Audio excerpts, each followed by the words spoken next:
সময় ভয়ের মধ্যে রাখবো। কি ভয়? তারা তাদের অন্তরের মধ্যে সব সময় ভয় থাকবে, না জানি আমার কি হয়, না জানি আমার কি হয় মৃত্যুর পরে। এই ভয় আমার আপনার মধ্যে আছে না নাই বলেন তো? আমি আপনি সকলেই ওই দিনটার কথা স্মরণ করে আমাদের অন্তরটা আটকে ওঠে ভয়ে। আমাদের অন্তরের মধ্যে আল্লাহ রাব্বুল আলামিন ভয় দিয়ে দিয়েছেন।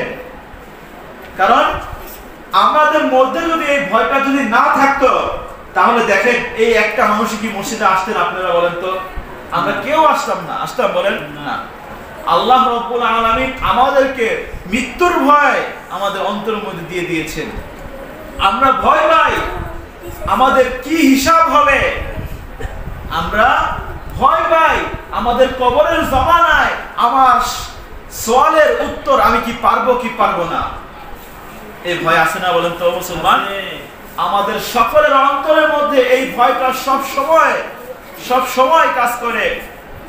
এখন তো আমি আপনি সকলেই জানি উত্তরগুলো কি হবে, কিন্তু মুসলমান যদি ঈমানের উপর যদি না থাকতে পারি, যদি কালিমার উপর না অটল থাকতে পারি, আমরা যদি আল্লাহ তাআলার যে দেখানো পথ এগুলো যদি অনুসরণ করতে না পারি, আমরা যদি হতাশাগ্রস্ত হয়ে যাই, তাহলে তো আমরা ওই কবরের ঘরের যে সওয়াল এই তিনটা সওয়াল আমরা পারবো না। যতই মুখস্থ করি, পারবো বলেন তো?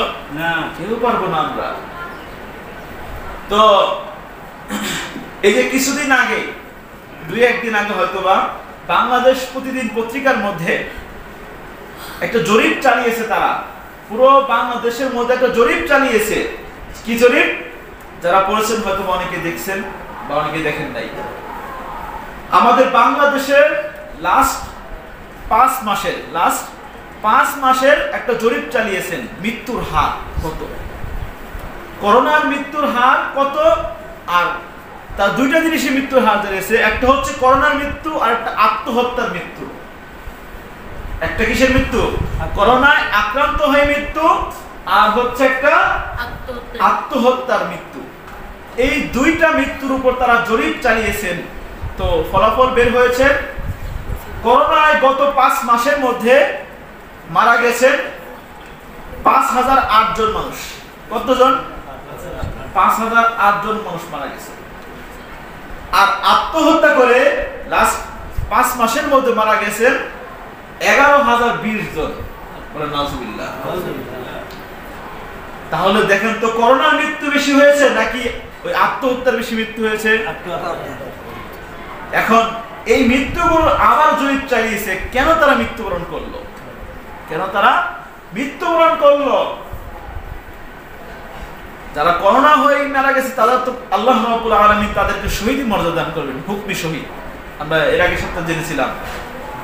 তো এই যে যারা আত্মহত্যা করতে মারা গেল, তাদের ব্যাপারে আল্লাহ রাসূল সাল্লাল্লাহু আলাইহি সাল্লাম বলেছেন, যারা আত্মহত্যা করে মারা যাবে তারা কোনোদিন জান্নাতে প্রবেশ করবেন না। ঠিক কিনা বলেন? ঠিক।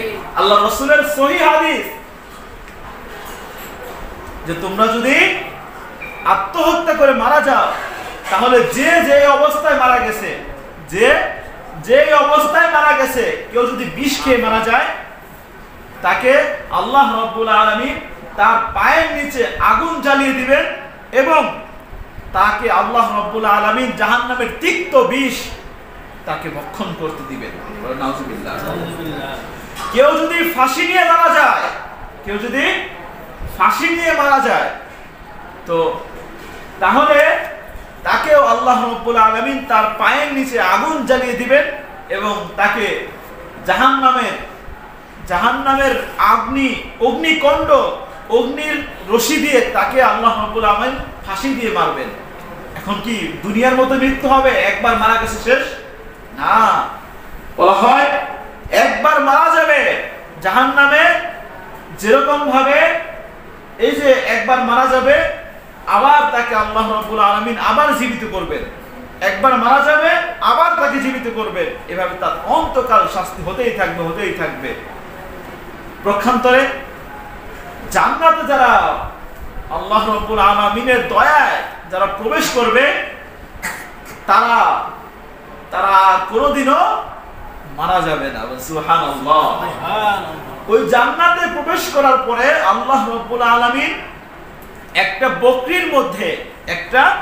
বকরির মধ্যে মৃত্যু নামক যেই এখন যে জিনিসটা আছে, আমরা সকলেই যেটাকে আমরা ভয় করি, কিন্তু ভয় করে আমরা কি করি? ব্যাংকে টাকা অ্যাডভান্স রাখি। আমার সন্তান কি করবে, আমার পরিবার কিভাবে চলবে, এই জন্য আমরা ব্যাংকে টাকা জমা রাখছি।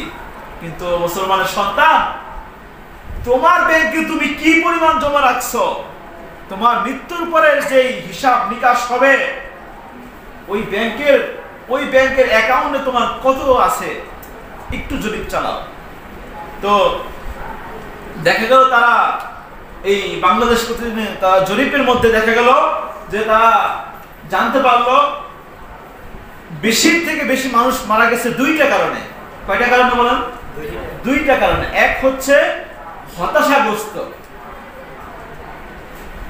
তারা কিভাবে তাদের পরিবারকে চালাবে, তাদের চাকরি নাই, তারা তাদের সন্তান তাদের পরিবার নিয়ে চিন্তা, করোনার পরবর্তী সময় করোনা চলে গেলে তারা কি অবস্থা, তাদের এই ধাক্কা কিভাবে সামলাবে, এই চিন্তায় হতাশাগ্রস্ত হয়ে কেউ সুইসাইড করেছে। আবার কিছু মারা গেছে কিভাবে, তারা পরকীয়ার জের ধরে তারা আত্মহত্যা করেছে।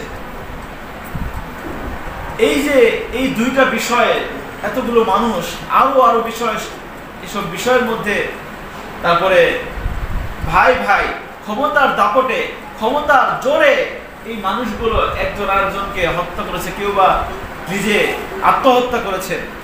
তো এই যে করোনার মধ্যে মাত্র মারা গেল, করোনায় আক্রান্ত হয়ে 5,008 জনের মতো মানুষ মারা গেল, এর থেকে বেশি মারা গেল আত্মহত্যা করে।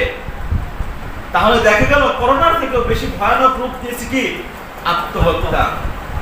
আর আল্লাহ রাব্বুল আলামিন, আমরা যখন ঈমান এনেছি, এরপরে আমরা পড়েছি আমানতু বিল্লাহি ওয়া মালাইকাতিহি। আমানতু বিল্লাহি, আমরা ঈমান এনেছি কার উপর? আল্লাহর উপর। ওয়া মালাইকাতিহি, তার ফেরেশতাগণের উপর আমরা ঈমান এনেছি। আমরা যদি আল্লাহ রাব্বুল আলামিনের উপর বাস্তবের রূপে ঈমান এনে থাকি, তাহলে তো আমাদের হতাশা হওয়ার কোনো কথা নাই। কারণ আল্লাহ তাআলা বলেন তকদিরের মালিক আমি, আর আমার একটা নাম আছে, যেটার নাম হচ্ছে আর রাজ্জাকু। আর রাজ্জাকু আমরা পড়ছি না, অনেকে পড়ছি, অনেকে জানি বা জানি না। আর রাজ্জাকু, আর রাজ্জাকু মানে রিজিক দাতা। আর রাজ্জাকু মানে কি? রিজিক দাতা। আল্লাহ রাব্বুল আলামিন তিনি আমাদের সকলের রিজিকের দায়িত্ব তিনি নিজে নিয়েছেন। আর হয়তো দেখেন আমাদের বর্তমান ঢাকা শহরে এবং বাংলাদেশের জরিপ চালিয়ে দেখেন, খাউফি ওয়াল জুই ওয়া নাকসিম মিনাল আমওয়ালি ওয়াল আনফুসি ওয়াস সামারাত। আল্লাহ রাব্বুল আলামিন এই আয়াতে কারিমার মধ্যে বলেন ওয়ালা নাবলুওয়ান্নাকুম বিশাইইম মিনাল খাউফ। খাউফ মানে ভয়। আমি যারা ঈমান এনেছে তাদেরকে সব সময় ভয়ের মধ্যে রাখবো। কি ভয়? তারা তাদের অন্তরের মধ্যে সব সময় ভয় থাকবে, না জানি আমার কি হয়, না জানি আমার কি হয় মৃত্যুর পরে। এই ভয় আমার আপনার মধ্যে আছে না নাই বলেন তো? আমি আপনি সকলেই ওই দিনটার কথা স্মরণ করে আমাদের অন্তরটা আটকে ওঠে ভয়ে। আমাদের অন্তরের মধ্যে আল্লাহ রাব্বুল আলামিন ভয় দিয়ে দিয়েছেন। কারণ আমাদের মধ্যে যদি এই ভয়টা যদি না থাকতো, তাহলে দেখেন এই একটা মানুষ কি মসজিদে আসতেন আপনারা বলেন তো? আমরা কেউ আসতাম বলেন না। আল্লাহ রাব্বুল আলামিন আমাদেরকে মৃত্যুর ভয় আমাদের অন্তরের মধ্যে দিয়ে দিয়েছেন। আমরা ভয় পাই আমাদের কি হিসাব হবে, আমরা ভয় পাই আমাদের কবরের জমানায় আমার সওয়ালের উত্তর আমি কি পারবো কি পারবো না। এই ভয় আছে না বলেন তো মুসলমান? আমাদের সকলের অন্তরের মধ্যে এই ভয়টা সব সময় কাজ করে। এখন তো আমি আপনি সকলেই জানি উত্তরগুলো কি হবে, কিন্তু মুসলমান যদি ঈমানের উপর যদি না থাকতে পারি, যদি কালিমার উপর না অটল থাকতে পারি, আমরা যদি আল্লাহ তাআলার যে দেখানো পথ এগুলো যদি অনুসরণ করতে না পারি, আমরা যদি হতাশাগ্রস্ত হয়ে যাই, তাহলে তো আমরা ওই কবরের ঘরের যে সওয়াল তিনটা, এই তিনটা সওয়াল আমরা পারবো না, যতই মুখস্থ করি। পারবো বলেন তো? না, কেউ পারবো না আমরা। তো এই যে কিছুদিন আগে, 2-1 দিন আগে হয়তোবা বাংলাদেশ প্রতিদিন পত্রিকার মধ্যে একটা জরিপ চালিয়েছে, তারা পুরো বাংলাদেশের মধ্যে একটা জরিপ চালিয়েছে। কি জরিপ? যারা পড়েছেন হয়তো অনেকে দেখছেন বা অনেকে দেখেন নাই। আমাদের বাংলাদেশের লাস্ট 5 মাসের একটা জরিপ চালিয়েছেন, মৃত্যুর হার কত, করোনার মৃত্যুর হার কত, আর তার দুইটা জিনিসই মৃত্যুর হার জানিয়েছে। একটা হচ্ছে করোনার মৃত্যু, আর একটা আত্মহত্যার মৃত্যু। একটা কিসের মৃত্যু? করোনায় আক্রান্ত হয়ে মৃত্যু, আর হচ্ছে একটা আত্মহত্যার মৃত্যু। এই দুইটা মৃত্যুর উপর তারা জরিপ চালিয়েছেন। তো ফলাফল বের হয়েছে, করোনায় গত 5 মাসের মধ্যে মারা গেছেন 5008 জন মানুষ। কতজন? 5008 জন মানুষ মারা গেছে। আর আত্মহত্যা করে লাস্ট 5 মাসের মধ্যে মারা গেছেন 11020 জন। বলে নাউজুবিল্লাহ। তাহলে দেখেন তো, করোনার মৃত্যু বেশি হয়েছে নাকি ওই আত্মহত্যার বেশি মৃত্যু হয়েছে? এখন এই মৃত্যুগুলো আবার জরিপ চালিয়েছে, কেন তারা মৃত্যুবরণ করলো,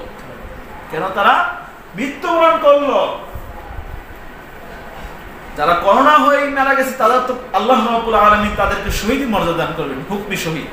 আমরা এর আগে সপ্তাহে জেনেছিলাম। তো এই যে যারা আত্মহত্যা করতে মারা গেল, তাদের ব্যাপারে আল্লাহ রাসূল সাল্লাল্লাহু আলাইহি সাল্লাম বলেছেন, যারা আত্মহত্যা করে মারা যাবে তারা কোনোদিন জান্নাতে প্রবেশ করবেন না। ঠিক কিনা বলেন? ঠিক। আল্লাহ রাসূলের সহিহ হাদিস যে তোমরা যদি আত্মহত্যা করে মারা যাও, তাহলে যে অবস্থায় মারা গেছে, কেউ যদি বিষ খেয়ে মারা যায়, তাকে আল্লাহ রাব্বুল আলামিন তার পায়ের নিচে আগুন জ্বালিয়ে দিবেন এবং তাকে আল্লাহ রাব্বুল আলামিন জাহান্নামের তিক্ত বিষ তাকে ভক্ষণ করতে দিবেন। নাউজুবিল্লাহ। কেউ যদি ফাঁসি নিয়ে মারা যায়, তো তাহলে তাকেও আল্লাহ রাব্বুল আলামিন তার পায়ের নিচে আগুন জ্বালিয়ে দিবেন এবং তাকে জাহান্নামের অগ্নিকুণ্ড, অগ্নির রশি দিয়ে তাকে আল্লাহ রাব্বুল আলামিন ফাঁসি দিয়ে মারবেন। এখন কি দুনিয়ার মতো মৃত্যু হবে? একবার মারা গেছে শেষ? না, বলা হয় একবার মারা যাবে জাহান্নামে, যেরকম ভাবে এই যে একবার মারা যাবে, আবার তাকে আল্লাহ রাব্বুল আলামিন আবার জীবিত করবেন। একবার মারা যাবে, আবার তাকে জীবিত করবেন। এভাবে তার অন্তকাল শাস্তি হতেই থাকবে।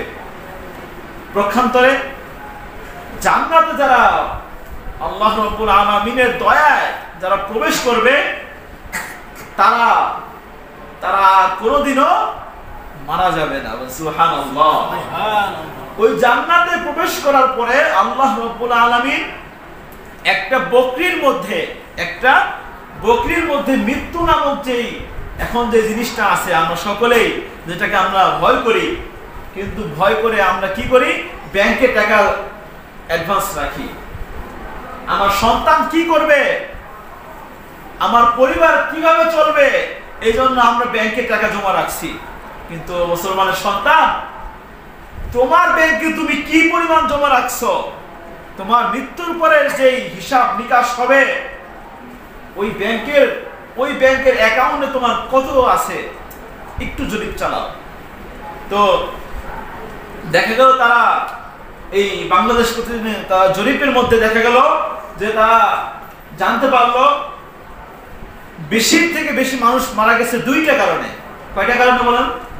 2টা কারণে। এক হচ্ছে হতাশাগ্রস্ত। তারা কিভাবে তাদের পরিবারকে চালাবে, তাদের চাকরি নাই, তারা তাদের সন্তান, তাদের পরিবার নিয়ে চিন্তা। করোনার পরবর্তী সময়, করোনা চলে গেলে তারা কি অবস্থা, তাদের এই ধাক্কা কিভাবে সামলাবে, এই চিন্তায় হতাশাগ্রস্ত হয়ে কেউ সুইসাইড করেছে। আবার কিছু মারা গেছে কিভাবে, তারা পরকীয়ার জের ধরে তারা আত্মহত্যা করেছে।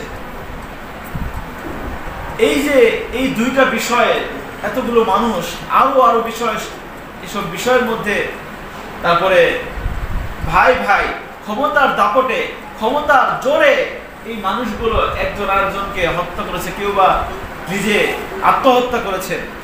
তো এই যে করোনার মধ্যে মাত্র মারা গেল, করোনায় আক্রান্ত হয়ে 5,008 জনের মতো মানুষ মারা গেল, এর থেকে বেশি মারা গেল আত্মহত্যা করে। তাহলে দেখা গেল করোনার থেকেও বেশি ভয়ানক রূপ দিয়েছে কি আত্মহত্যা। আর আল্লাহ রাব্বুল আলামিন, আমরা যখন ঈমান এনেছি, এরপরে আমরা পড়েছি আমানতু বিল্লাহি ওয়া মালাইকাতিহি। আমানতু বিল্লাহি, আমরা ঈমান এনেছি কার উপর? আল্লাহর উপর। ওয়া মালাইকাতিহি, তার ফেরেশতাগণের উপর আমরা ঈমান এনেছি। আমরা যদি আল্লাহ রাব্বুল আলামিনের উপর বাস্তবের রূপে ঈমান এনে থাকি, তাহলে তো আমাদের হতাশা হওয়ার কোনো কথা নাই। কারণ আল্লাহ তাআলা বলেন তকদিরের মালিক আমি, আর আমার একটা নাম আছে, যেটার নাম হচ্ছে আর রাজ্জাকু। আর রাজ্জাকু আমরা পড়ছি না, অনেকে পড়ছি, অনেকে জানি বা জানি না। আর রাজ্জাকু, আর রাজ্জাকু মানে রিজিক দাতা। আর রাজ্জাকু মানে কি? রিজিক দাতা। আল্লাহ রাব্বুল আলামিন তিনি আমাদের সকলের রিজিকের দায়িত্ব তিনি নিজে নিয়েছেন। আর হয়তো দেখেন আমাদের বর্তমান ঢাকা শহরে এবং বাংলাদেশের জরিপ চালিয়ে দেখেন, বাংলাদেশের মধ্যে জরিপ চালিয়ে দেখেন, বিগত 20 বছর 10 বছর আগে যেই পরিমাণে চাষাবাদ হতো, এখন কি ওই পরিমাণ চাষাবাদ হয় বলেন তো? কিন্তু এখনো কি আমরা কেউ ভাত না খেয়ে মারা গেছি? চাষাবাদ তো হলো অল্প, চাষাবাদ খুব অল্প হলো, জায়গাগুলো খুব কমে গিয়েছে। এই যে মসজিদের জায়গায় বসে রয়েছেন, এই যে আমাদের যে বাড়ি, আবার এই যে বাড়ি, এই সবগুলো ছিল ধান ক্ষেত। আমরা তো এখানে একদম ছোট্টবেলা এসেছি, দেখেছি এই যে সামনে যে পলট, যে ফাঁকা জায়গাটা, এটা পুরোটা ধান ক্ষেত ছিল। এই মসজিদটাও ধান ক্ষেত ছিল। ইভেন আমাদের বাড়ির, যখন আমরা বাড়ি করি, আমরা ধান ক্ষেতের মধ্যে মাটি ফেলে তারপরে সামনে যে জায়গাটা ছিল, এখানে আমরা প্রথম বছর ধান ক্ষেত পেয়েছি এবং আমরাও ধান কেটেছি। তাহলে এই জায়গাগুলো যে একদিন ধান ক্ষেত ছিল, দেখলে মনে হয় বলেন তো? তো এই যে এই জায়গাগুলো চাষের জায়গা ছিল। আমাদের এই জায়গা থেকে নিয়ে শুরু করে যারা প্রথমে এসেছে দেখেছে, তো এই জায়গা থেকে শুরু করে একদম ওই যে গরুর যেই খামার দিয়েছে, ওই খামার অবধি পুরোটা পর্যন্ত ছিল কি ধান ক্ষেত ছিল। তো এই সব জায়গার মধ্যে ধান চাষ করা হতো। এখন আমাদের এই পলাশবাড়ি এরিয়ার মধ্যে ধান ক্ষেতের আছে, কোন ধান ক্ষেতের চাষাবাদ আছে দেখেন তো? না, নাই। কিন্তু আমরা তো কেউ ভাত না খেয়ে মারা যাচ্ছি না। এত রিজিকের চিন্তা, এত রিজিকের চিন্তা। আল্লাহ রাব্বুল আলামিন বলেন যে আমি মানুষকে সৃষ্টি করার 40 বছর আগে তার রিজিক, তার হায়াত সবকিছু আমি লিপিবদ্ধ করে রেখেছি। সুবহানাল্লাহ। অনেকে বলে একটা ভুল ধারণা আমাদের সমাজের মধ্যে, সেটা কি জানেন? যে বলে জন্ম, মৃত্যু, বিয়ে, এই তিনটাই আল্লাহ তাআলার হাতে। বলেন নাউজুবিল্লাহ। শুধুমাত্র এই তিনটাই কি আল্লাহ তাআলার হাতে? এই কথা আছে না বলেন তো? কি বলে? জন্ম, মৃত্যু, বিয়ে, এই তিনটাই শুধুমাত্র কার হাতে? আল্লাহ তাআলার হাতে। ও ভাই, তুমি যে এই যে বলছো জন্ম, মৃত্যু, বিয়ে, এগুলো তোমার আল্লাহ রাব্বুল আলামিনের হাতে, এই তোমাকে রিজিক দিচ্ছে নাকি তোমার হাতে, তোমার বাবার হাতে? এই রিজিক একমাত্র কার হাতে বলেন? আল্লাহ তাআলার হাতে। আর এই সব কিছু গুণ আল্লাহ রাব্বুল আলামিন এই নামটার মধ্যে পুরোটাই রয়েছে। আর রাজ্জাক, তো আমরা কেউ হতাশ হব না। ইনকাম কম, কিন্তু আল্লাহ তাআলা যদি আপনাকে যদি খাওয়ায়, তাহলে সমস্যা আছে বলেন তো? আপনার যেটুকু প্রয়োজন সেটুকুই আপনাকে যদি আল্লাহ রাব্বুল আলামিন দেয়, তাহলে আলহামদুলিল্লাহ। দেখবেন আপনার ইনকাম আছে 15,000, তখন আপনার ইনকাম অনুযায়ী আপনার খরচ হবে। তো ওই মানুষটার যদি আপনিটার যদি ইনকাম যদি দাঁড়ায় 50,000, তাহলে দেখবেন আপনার 50,000 পরিমাণে খরচ কি বেড়ে যাবে অটোমেটিক। ঠিক কিনা বলেন? এটা অটোমেটিক বেড়ে হয়ে যাবে। তো আমরা আল্লাহ রাব্বুল আলামিনের কাছে এটা চাবো যে আল্লাহ তুমি আমাকে মধ্যম পন্থা দান করো, যেটা আল্লাহ রাসূল সাল্লাল্লাহু আলাইহি ওয়াসাল্লাম শিখিয়েছেন। যে তোমরা সবসময় কি চাইবে? একদম উঁচু লেভেলও চাইবে না, আবার একদম কি নিম্ন অবস্থায় চাইবে না। কারণ কি, যখন আপনার সম্পদ অনেক বেশি হয়ে যাবে, তখন বেশিরভাগ সময় এটা দেখা যায় যে কি তার মধ্যে অহংকার হয়। ঠিক কিনা বলেন? অহংকার সৃষ্টি হয়, তখন গরিবকে আর দূরবীন দিয়েও দেখে না। সমাজের মধ্যে যে গরিব আছে, মিসকিন আছে, তারা এটা মনে হয় না যে কিছুদিন আগেই তো অর্থমন্ত্রী বলেছেন কি 5 টাকার কয়েন যে এখনো পর্যন্ত বাংলাদেশে সচল আছে, এটা আমি জানতাম না। বলেছেন এরকম যে 5 টাকার কয়েন এটা যে সচল আছে, সে অনেক সময় মানে জানেও না 5 টাকার কয়েন। কিন্তু আমরা জানি যে একটা রিক্সাওয়ালা সে পলাশবাড়ি স্ট্যান্ড থেকে নিয়ে একদম ওই স্ট্যান্ড পর্যন্ত যেতে তার কতটুকু কষ্ট হয়, তারপরে সে পায় কয় টাকা? মাত্র 10 টাকা পায়। দিনে যখন একটা লেবার মাটি কাটে, একটা শ্রমিক সে গার্মেন্টসে কাজ করে, পুরো একটা গেঞ্জি একটা শার্ট ছিঁড়ায়, মাত্র 50 থেকে 20 টাকা পায়, অথবা এর থেকে একটু বেশি। তো আর যখন এই যে বেশি সম্পদ হয়ে যাবে, তখন তার অহংকার হওয়ার সম্ভাবনাটা বেশি। আবার যখন একদম নিম্নবর্তী হয়ে যাবে, তখন আবার তার মুখ দিয়ে এই কথা বের হতে পারে যে আল্লাহ তাআলা তো আমাকে কিছু দেয় নাই, আমি আবার কেন ইবাদত করব? কিন্তু হাদিসে এসেছে যে ধনী লোকদের থেকে গরিবরা 500 বছর আগে জান্নাতে যাবে। সুবহানাল্লাহ। আল্লাহ রাসূল সাল্লাল্লাহু আলাইহি ওয়াসাল্লাম তিনাকে আল্লাহ তাআলা এই মক্কার পাশে যে 2টা পাহাড় ছিল, এই 2টা পাহাড়কে আল্লাহ তাআলা অফার করেছিল যে 2টা পাহাড়কে আমি আপনাকে স্বর্ণ হিসাবে পরিণত করে দিব। কিন্তু আল্লাহ রাসূল সাল্লাল্লাহু আলাইহি ওয়াসাল্লাম চেয়েছিলেন? বলেন তো না। আল্লাহ রাসূল সাল্লাল্লাহু আলাইহি ওয়াসাল্লাম চাননি। এই ইসলামের জন্য আল্লাহ রাসূল সাল্লাল্লাহু আলাইহি ওয়াসাল্লাম যেই পরিমাণে কুরবানি করেছেন, আপনার কাছে এই ইমানটাকে, ইসলামের দাওয়াতটাকে পৌঁছে দিতে গিয়ে আল্লাহ রাসূল সাল্লাল্লাহু আলাইহি ওয়াসাল্লাম তায়েফের ময়দানে মার খেয়েছেন। আল্লাহ রাসূল সাল্লাল্লাহু আলাইহি ওয়াসাল্লাম বদরের প্রান্তে তিনার দাঁত মুবারককে শহীদ করেছেন। না খেয়ে কতদিন তিনি ইসলামের দাওয়াত দিয়েছেন। পেটের মধ্যে আল্লাহ রাসূল সাল্লাল্লাহু আলাইহি ওয়াসাল্লাম পাথর বেঁধে কাজ করেছেন, আমরা সকলেই জানি। তো আমরা যখন এই সর্ব অবস্থায় আল্লাহ তাআলাকে আমরা কাফি মানতে পারবো, যথেষ্ট, আল্লাহ তাআলার উপর সন্তুষ্ট থাকতে পারবো, তখনই আমাদের জীবনে শান্তি পাবো। যদি আপনার মুখে আলহামদুলিল্লাহ শব্দটা যদি না থাকে, আপনি লিখে নিয়ে যান, আপনি কখনো শান্তি পাবেন না। আপনার হতে পারে অনেক সম্পদ, তখন আপনি ভাববেন যে একতলা বাড়ি মাত্র, যদি 2 তলা হয় তাহলে তো ভালোই হয়। তাহলে দেখবেন আপনার রাতের ঘুম হারাম হয়ে যাবে। কিসের জন্য? যে ওই যে 2 তলা বাড়ি আমাকে করতে হবে, এই জন্য পরিশ্রম করতে করতে দেখবেন সুখের ঠিকানা আর পাবেন না।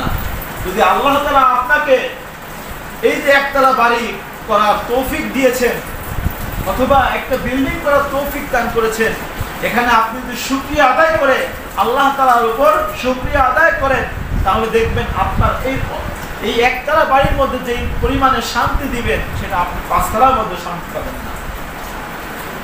তো আল্লাহ রাব্বুল আলামিন আমাদের সকলকে সর্ব অবস্থায় আমাদের জবান দিয়ে সুখে দুঃখে সব সময় যেন আলহামদুলিল্লাহ বের করেন, বলেন আমিন। কারণ এই আলহামদুলিল্লাহ দ্বারাই আমাদের সকল প্রশংসা জ্ঞাপন করি কার উপর? আল্লাহ তাআলার উপর।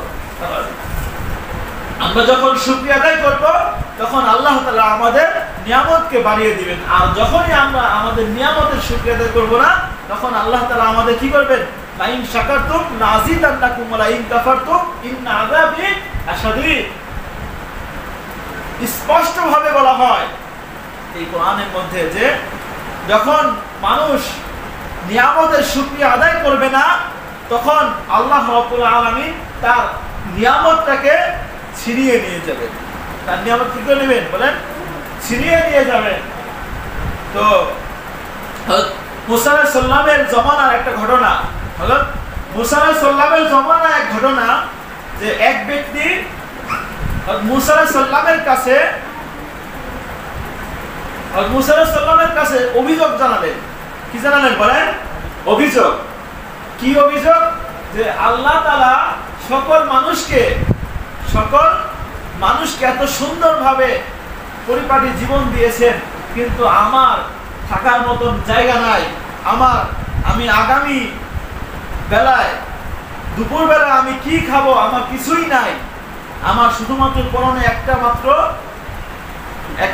শুধুমাত্র লুঙ্গি, একটা শুধুমাত্র কি লুঙ্গি, মানে লজ্জাস্থান ঢাকার জন্য একটা কি লুঙ্গি।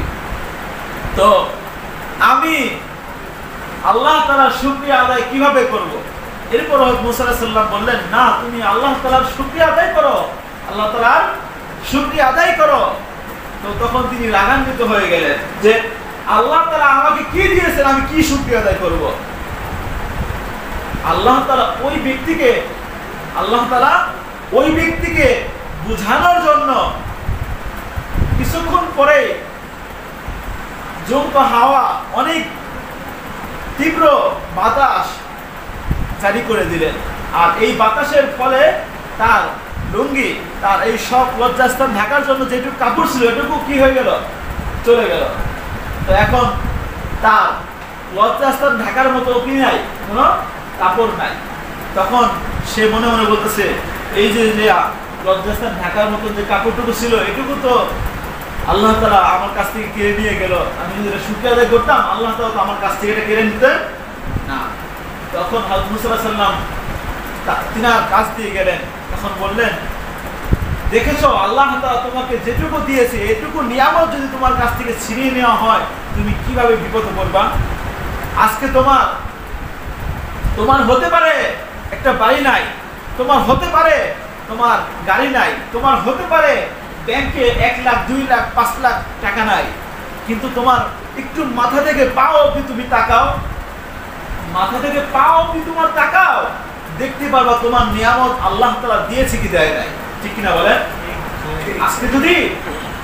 আজকে যদি মাথায় সমস্যা হয়, মাথায় ব্যথা হয়, তাহলে তুমি সহ্য করতে পারবা মুসলমান? আজকে যদি তোমার কানের যে পর্দা যদি ফেটে যায় তাহলে কান দিয়ে আমরা শ্রবণ করতে পারবো? বলেন পারবো না। ঠান্ডা লাগলে, শুধুমাত্র ঠান্ডা লাগলেই আমাদের ঘ্রাণ নেওয়ার শক্তি কি হয়ে যায়? শেষ হয়ে যায়। যদি ইলিশ মাছটা করে ভাজে তাহলে কি ঘ্রাণটা পাওয়া যায়? বলেন তো পাওয়া যায় না। যদি জিহ্বা থেকে রুচিটা আল্লাহ তাআলা উঠিয়ে নিয়ে যায়, আপনার সামনে বিরিয়ানির প্লেট দেওয়া হয়, কাচ্চি দেওয়া হয়, তাহলে খেতে মজা লাগবে? বলেন তো লাগবে না। তো আপনার পুরো বডির দিকে তাকান, আল্লাহ তাআলা আপনাকে নিয়ামত দিছে কি দেয় না? যদি আপনার কিডনিটা যদি নষ্ট হয়ে যায় তাহলে আপনি বাঁচবেন? বলেন তো কত লাখ লাখ কোটি কোটি টাকা লাগবে। আপনার কি ক্ষমতা আছে? আমার কি ক্ষমতা আছে যে চিকিৎসা করার? তো পুরো মাথা থেকে পা অবধি আল্লাহ তাআলা নিয়ামত দ্বারা ভরপুর করে দিয়েছেন, এরপরও যদি আমরা বলি আল্লাহ তাআলা আমাকে নিয়ামত দেয় নাই, আল্লাহ তাআলা আমাকে কি দিয়েছে, আমি কিসের নিয়ামত আদায় করব, তাহলে তো আমি হব ওই আয়াতের তাফসীরে যে আল্লাহ তাআলা যে ঘটনা কিংবা যে উদ্দেশ্য নিয়ে বলেছেন, লাইন শাকারতুম লা আযীদান্নাকুম ওয়া লাইন কাফারতুম ইন্না আযাবি লাশাদীদ, তখন আল্লাহ তাআলা তাদের নিয়ামতটাকে ছিনিয়ে নিয়ে তাকে আল্লাহ তাআলা কঠিন আযাবের মধ্যে বসিয়ে দিবেন। নাউযুবিল্লাহ। তো আমরা কি করব? আমরা যেটুকু নিয়ামত পেয়েছি ওটুকুর উপর শুকরিয়া আদায় করব। কার? বলেন আল্লাহ তাআলা শুকরিয়া আদায় করব। তাহলে দেখব আল্লাহ তাআলা আমাদেরকে এই অল্প আমরা যেটুকু পেয়েছি এটুকুর মধ্যে আল্লাহ তাআলা আমাদেরকে তৃপ্তি দান করবেন। একটা হচ্ছে তৃপ্তি, আর একটা হচ্ছে অনেক আছে যাদের ডায়াবেটিস হয়, তাদের মনে কি চায় না গরুর গোশত খেতে, তাদের মনে কি চায় না মিষ্টি খেতে, তাদের মনে কি চায় না ভালো ভালো খাবার খেতে, চায়, কিন্তু এরপরেও সে খেতে পারে না। কেন? তাকে আল্লাহ তাআলা এই এমন একটা রোগ দিয়েছেন যেটা খেলে সমস্যা আবার না খেলেও সমস্যা। ডায়াবেটিস এরকম না, খেলেও সমস্যা আবার না খেলেও কি সমস্যা।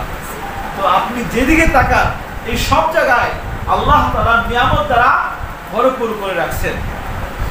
তো আমরা আলোচনা করতেছিলাম ওয়ালানাবলুওয়ান্নাকুম বিশাইইন মিনাল খাউফি ওয়াল জু'i ওয়া নাকসিম মিনাল আমওয়াল, আল্লাহ তাআলা যারা ঈমানদার তাদের মাল নিয়ে গিয়ে তাদেরকে আল্লাহ তাআলা পরীক্ষা করবেন।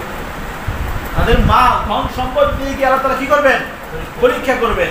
তো আরেকটা হাদিস আপনাদের সামনে উপস্থাপন করেছিলাম, যে হাদিসের অর্থ এরকম যে আল্লাহ তাআলা দুনিয়ার বুকে সবচেয়ে বেশি পরীক্ষা নিয়েছেন, সবচেয়ে বেশি বিপদ আপদ দিয়েছেন হচ্ছে নবী আম্বিয়াকে। কাদের বলেন তো?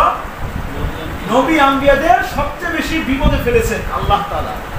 এখন আপনারা সব কেনে বলেন নবীরা কি গুনাহগার না মাসুম? নবীদের কোনো গুনাহ আছে? নবীদের কোনো গুনাহ নাই, এরপরও আল্লাহ তাআলা কেন তাদের পরীক্ষা করলেন? হযরত ইব্রাহিম আলাইহিস সালামকে আল্লাহ তাআলা আগুনে নিক্ষেপ করেছেন, করেন নাই? হযরত মুসা আলাইহিস সালামকে আল্লাহ তাআলা নীল নদ পারি করে দিয়েছেন। আল্লাহ তাআলা এই ফিরআউনের মাধ্যমে কত কষ্ট দিয়েছেন। হযরত জাকারিয়া আলাইহিস সালামকে কাফেররা রাত দিয়ে দুই ভাগ করেছেন। হযরত নূহ আলাইহিস সালাম তার কওমের উপর ক্ষিপ্ত হয়ে কওমের জ্বালা যন্ত্রণায় সে কি করেছেন? নৌকা নিয়ে চলে গিয়েছেন। আরো সবচেয়ে বেশি বলা হয় আল্লাহ রাসূল সাল্লাল্লাহু আলাইহি ওয়াসাল্লাম বলেন সমস্ত নবীদেরকে তাদের উম্মতরা যে পরিমাণে কষ্ট দিয়েছেন তার থেকে বেশি কষ্ট দিয়েছেন আমার উম্মতেরা। কারণ আল্লাহ রাসূল সাল্লাল্লাহু আলাইহি ওয়াসাল্লাম তিনি যে পরিমাণে কষ্ট সহ্য করেছেন, যাকে দুনিয়ার বুকে না প্রেরণ করলে এই দুনিয়া আল্লাহ তাআলা সৃষ্টি করতেন না। সেই প্যারা হাবিব আল্লাহ রাসূল সাল্লাল্লাহু আলাইহি ওয়াসাল্লাম তিনি কত কষ্ট সহ্য করেছেন। জন্মের আগেই বাবা নাই, জন্মের আগে কি নাই? বাবা নাই, আবার জন্মের পরেও মা নাই, জন্মের কিছুদিন পরে কি মা মারা গিয়েছেন। লালন পালন করতেন দাদাও কিছুদিন পরে কি হলো? ইন্তেকাল করলেন। আবার চাচা তাকে তার দায়িত্বভার গ্রহণ করলেন, আবার বেশ কিছুদিন পরে আমার চাচাও ইন্তেকাল করলেন। এরকম ভাবে আল্লাহ রাসূল সাল্লাল্লাহু আলাইহি ওয়াসাল্লাম কত পরিমাণে কষ্ট কাফেরদের হাত দিয়ে পেয়েছেন। আল্লাহ রাসূল সাল্লাল্লাহু আলাইহি ওয়াসাল্লাম নামাজে দাঁড়াতেন। এই আবু জাহেল সে আল্লাহ রাসূল সাল্লাল্লাহু আলাইহি ওয়াসাল্লামের কাঁধের উপর উটের পচা নাড়ি ঘুরি ফেলে দিয়ে যেতেন। নাউযুবিল্লাহ। আল্লাহ রাসূল সাল্লাল্লাহু আলাইহি ওয়াসাল্লামকে যে পরিমাণে কষ্ট দিয়েছেন, এরপরেও আল্লাহ রাসূল সাল্লাল্লাহু আলাইহি ওয়াসাল্লাম কোন মানুষদের জন্য বদদুয়া করে নাই। করছেন? বলেন তো, করে নাই। তো আল্লাহ তাআলা এই নবী আম্বিয়াদের এত পরীক্ষা নিয়েছেন, এত কষ্ট দিয়েছেন। আমরা এর আগে ঘটনা শুনেছিলাম আইয়ুব আলাইহিস সালামের, শুনছিলাম না আমরা? 18 বছর কুষ্ঠরোগে সে কি আক্রান্ত ছিল, পুরো শরীরের মধ্যে পোকা ধরে গিয়েছিল। এরপরেও তার মুখ থেকে আল্লাহ তাআলার শুকরিয়া আদায় বন্ধ হয় নাই। তো আমি আপনি একটু কষ্ট পেলে আপনার মুখ থেকে বের হয়ে যায়, আল্লাহ তাআলা কি শুধুমাত্র আমাকেই দেখে কষ্ট দেওয়ার জন্য? হয় কি হয় না বলেন তো? খেয়াল রাখবেন, আল্লাহ তাআলা ওই বান্দাকে বেশি পরীক্ষা করেন যাকে আল্লাহ তাআলা বেশি মুহাব্বত করেন। আল্লাহ তাআলা তাকে বেশি মুহাব্বত করেন। কিভাবে বুঝবেন? যে তার বিপদ আপদ, সে আল্লাহ তাআলা তাকে বিপদ আপদ দিচ্ছেন। এই বিপদ আপদ হওয়ার দুইটা কারণ হতে পারে। এক হচ্ছে তার গুনাহগুলোকে আল্লাহ তাআলা কি করে দেবেন, মাফ করে দেওয়ার জন্য তাকে বিপদ আপদ দিতে পারে। আর দুই হচ্ছে যে তার সম্মান, তার মর্যাদা আল্লাহ তাআলার কাছে বৃদ্ধি করার জন্য তাকে বিপদ আপদ দিয়ে দিতে পারে। তো এই দুইটা জিনিসই তো খুব গুরুত্বপূর্ণ। আমার গুনাহ, আপনার গুনাহ, এগুলো যদি আল্লাহ তাআলা ছোটখাটো বিপদ আপদ দিয়ে মুছে দেয় তাহলে তো আলহামদুলিল্লাহ। আল্লাহ তাআলা আমাদের সর্ব অবস্থায় তিনি নিয়ামত দ্বারা ভরপুর করে রেখেছেন। আপনার নিয়ামতের লিস্টটা একবারও খেয়াল করি না। আল্লাহ তাআলা যে এত নিয়ামত দিয়েছেন, এই নিয়ামতের লিস্ট একবারও আমরা সামনে উন্মোচন করি না যে আল্লাহ তাআলা এই নিয়ামত আমাকে দিয়েছেন। আমরা উন্মোচন করি আমাদের না পাওয়ার লিস্টের মধ্যে কি কি আছে। আল্লাহ তাআলা আমাকে একটা বাড়ি দিল না, আল্লাহ তাআলা আমাকে একটা সুন্দর একটা স্ত্রী দিল না, আল্লাহ তাআলা আমাকে নেককার একটা স্ত্রী দিল না। এখন নেককার স্ত্রী, নেককার সন্তান পেতে হলেও তো দোয়া করতে হবে আল্লাহ তাআলার কাছে, ঠিক কিনা বলেন? বলা হয় যে দুনিয়ার যত সম্পদ আছে, সব সম্পদের মধ্যে সবচেয়ে দামি সম্পদ হচ্ছে তার নেককার স্ত্রী। নেককার কি স্ত্রী? কারণ বিবেচনা করে বলবেন, মনের সঠিক কথা বলবেন, যদি ঘরের মধ্যে অশান্তি থাকে, বাইরে কোনো কাজ ভালো লাগে বলেন তো? ভালো লাগে? ভালো লাগে না। তো আমরা আল্লাহ রাসূল সাল্লাল্লাহু আলাইহি সাল্লাম আমাদেরকে সব সময় সর্ব অবস্থায় দোয়া শিখিয়েছেন। আমরা আগে একটা দোয়া শিখেছিলাম যে ওয়াশরুমে যাওয়ার পূর্বে একটা দোয়া শিখেছিলাম না? বিসমিল্লাহি আল্লাহুম্মা ইন্নী আউযু বিকা মিনাল খুবুসি ওয়াল খাবাইস। বিসমিল্লাহি আল্লাহুম্মা ইন্নী আউযু বিকা মিনাল খুবুসি ওয়াল খাবাইস। তো এই দোয়াটা পড়ে আমরা ওয়াশরুমে প্রবেশ করব। কেন? বলা হয় যে জিন শয়তানরা বসবাস করে বেশি থেকে বেশি সমুদ্রের মধ্যে, আর হচ্ছে টয়লেট। কোথায়? ওয়াশরুমে এবং কি সমুদ্রের মাঝখানে। তো আমরা যখন এই দোয়াটা পড়ে যখন আমরা ওয়াশরুমে বাম পা দিয়ে প্রবেশ করব, তখন পরিপূর্ণ আল্লাহ তাআলার সাহায্যে আমরা কি করে যাব? চলে যাব। তো এরপরে ওয়াশরুমে যাওয়ার সময় আমরা সব সময় মাথা ঢেকে রাখবো। কি করব? মাথা ঢেকে রাখবো। কেন? বলা হয় যে যখন আমরা খালি মাথায় ওয়াশরুমে গেলে এই স্মৃতিশক্তি হ্রাস পায়, এই স্মৃতিশক্তি কমে যায়। তো আমরা চেষ্টা করবো সব সময়, এটা নবীর সুন্নাত। আল্লাহ রাসূল সাল্লাল্লাহু আলাইহি ওয়াসাল্লাম যখন ওয়াশরুমে যেতেন তখন কি করতেন? মাথা কোনো কিছু দিয়ে যেতেন। সেটা হতে পারে আপনার টুপি, আপনার গামছা, এগুলো দিয়ে যাবেন। তো যেটা বলার উদ্দেশ্য যে আল্লাহ রাসূল সাল্লাল্লাহু আলাইহি ওয়াসাল্লাম আমাদেরকে সব সময় উত্তম জিনিস সব জায়গার মধ্যে শিখিয়েছেন। এখন আমাদের ঢাকা শহরের মধ্যে এমন কোনো বাড়ি নাই, 99% যে বাড়ির মধ্যে, বেশিরভাগ বাড়ির মধ্যে টয়লেট এবং ওযুখানা কিংবা যেই ওযু করেন সেটা একসাথে, ঠিক কিনা বলেন? তো এখানে আপনার ওযু করার বিধান কি? তো মাসআলা হচ্ছে এরকম যে আপনি এখন এই যে ওযু করবেন, ওযু করার সময় আমরা সকলেই কিন্তু ওযু করার সময় বিসমিল্লাহ বলি না? ওযু করার সময় বিসমিল্লাহ বলে আমরা ওযু শুরু করি। কিন্তু ওয়াশরুমে যখন আপনি ওযুটা করবেন তখন আপনার বিসমিল্লাহ ওই মুখে বলা যাবে না। বিসমিল্লাহ কি বলা যাবে না? মুখে বলা যাবে না, অন্তরে বলতে হবে। যদি এরকম হয় যে আপনার ওয়াশরুমটা অনেক বড় এবং সেখানে মোটামুটি জায়গা আছে, সেখানে হচ্ছে মাসালা যে একটা পর্দা দেওয়া একটা মাঝখানে পর্দা দিয়ে দেওয়া, তাহলে তখন আপনি বিসমিল্লাহ জোরে বললে সমস্যা নাই। কিন্তু যদি এরকম হয় যে পাশাপাশি ওয়াশরুম এবং ওই পানির টেপ, তো ওই ক্ষেত্রে আপনাকে কি করতে হবে যে সেফ যে আপনার প্রস্রাবের ছিটা যেন ওই ওযুখানার মধ্যে না যায়। কেন? আল্লাহ রাসূল সাল্লাল্লাহু আলাইহি সাল্লাম একটা কবরের পাশ দিয়ে যাচ্ছিলেন, তো ওই কবরের মধ্যে অনেক বেশি আযাব হচ্ছে। এখন ফেরেশতাদের কাছে জিজ্ঞেস করেছেন যে এই কবরে আযাব কেন হচ্ছে, বেশি এত আযাব? তখন বলা হলো যে এই কবরের মধ্যে যে বাসিন্দা, সে পেশাবের সিটা থেকে বাঁচত না। সে নামাজ পড়তো কিন্তু পেশাবের সিটা থেকে ঠিক বেঁচে থাকতো না। এখন বলবেন সব জ্ঞানে পেশাবের